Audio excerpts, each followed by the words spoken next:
अध्याय 18। ब्रह्मा जी ने कहा, नारद, महाकाल का पूजन करने पर संसार में कोई वस्तु दुर्लभ नहीं रहती। महाकाल के सेवकों को धन, स्त्री, पुत्र, यश, कीर्ति सभी कुछ मिलता है और सारे रोग नष्ट हो जाते हैं। राजा चंद्रसेन और श्रीकर की विपत्ति भी महाकाल की सेवा से दूर हो गई। यह सुनकर नारद जी ने कहा, हे पिताश्री, आप मुझे श्रीकर की कहानी भी तो सुनाएं। ब्रह्मा जी ने कहा, हे नारद, पुरातन काल में उज्जैनीपुरी में एक चंद्रसेन नामक राजा राज्य करता था। वह राजा शिवजी का परम भक्त था और महाकाल की बहुत सेवा करता था। शिवजी के गण मणिभद्र ने उस राजा से मित्रता कर ली।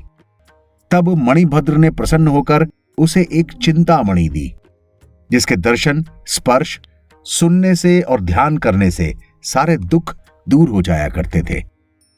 उस मणि का प्रकाश सूर्य के समान फैलता था।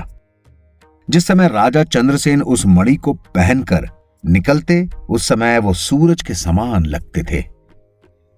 हे नारद, जब अन्य राजाओं ने उस मणि की ऐसी प्रशंसा सुनी तो उन्होंने सोचा कि हम उस मणि को छीन लें। इस तरह सारे उस राजा के शत्रु बन गए। तब एक दिन धरती के सारे राजाओं ने मिलकर राजा चंद्रसेन के ऊपर चढ़ाई कर दी और उसकी नगरी को चारों ओर से घेर लिया। उस दशा में भी राजा चंद्रसेन अत्यंत दृढ़तापूर्वक महाकाल की सेवा में लगा रहा। उस समय महाकाल शिवजी ने ऐसा चरित्र किया कि एक गोपी अपने 5 वर्ष के बालक को साथ लेकर राजा चंद्रसेन के पास पहुंची और उसकी पूजा देखने लगी। उस समय गोपी के पुत्र के हृदय में भी शिवलिंग की पूजा करने की बड़ी इच्छा हुई। तब वो एक पत्थर को एक स्थान पर स्थापित करके अपने बुद्धि के अनुसार उसकी पूजा करने लगा। वो बालक शिवजी को प्रणाम करते हुए बहुत ही खुश होकर नाचने लगा। जब उसकी माता ने उसे भोजन के लिए बुलाया तो वह उसके पास न जाकर शिवजी की पूजा ही करता रहा। यह देखकर गोपी ने उसे बहुत मारा और हाथ पकड़कर अपने पास खींचा, लेकिन वह बालक शिवजी के प्रेम में डूबकर अपनी जगह से हिला भी नहीं। यह देखकर उसकी माता ने उसके शिवलिंग को उठाकर बहुत दूर फेंक दिया और क्रोध में भरकर उसे बहुत डांटा। उस समय वह बालक मूर्छित होकर धरती पर गिर पड़ा। हे नारद, जब उस बालक की मूर्छा टूटी तो उसने तंद्रिल अवस्था में ही एक बड़ा अपूर्व दृश्य देखा। उसने ये देखा कि एक अति सुंदर शिवालय बन गया है, जिसमें सभी तरह के रत्न और मणियां जड़ी हुई हैं। सिंहासन के ऊपर भगवान सदाशिव विराजमान है। इस दृश्य को देखकर वो बालक बहुत प्रसन्न हुआ और शिवजी को प्रणाम करके उनकी प्रार्थना करने लगा। फिर वह अपनी माता के अपराध की क्षमा मांगते हुए इस तरह कहने लगा, हे प्रभु, मेरी माता मूर्ख और अनपढ़ है, उस पर क्रोध ना करें।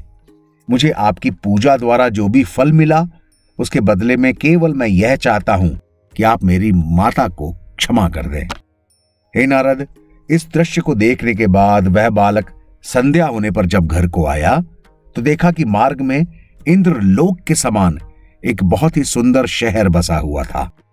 उस नगर में सभी भवन सोने के थे।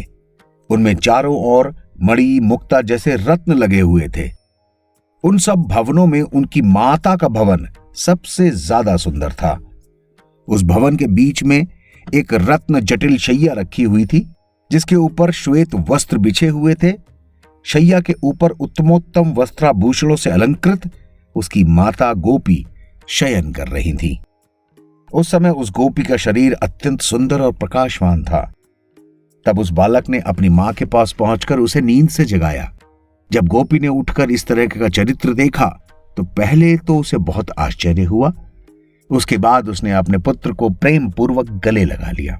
फिर उस सभी वैभव को शिवजी की कृपा मानकर उसने राजा चंद्रसेन के पास जाकर सब कुछ कह सुनाया।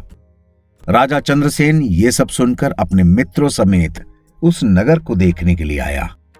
वहां अत्यंत प्रेम मग्न होकर उसने बहुत बड़ा उत्सव मनाया।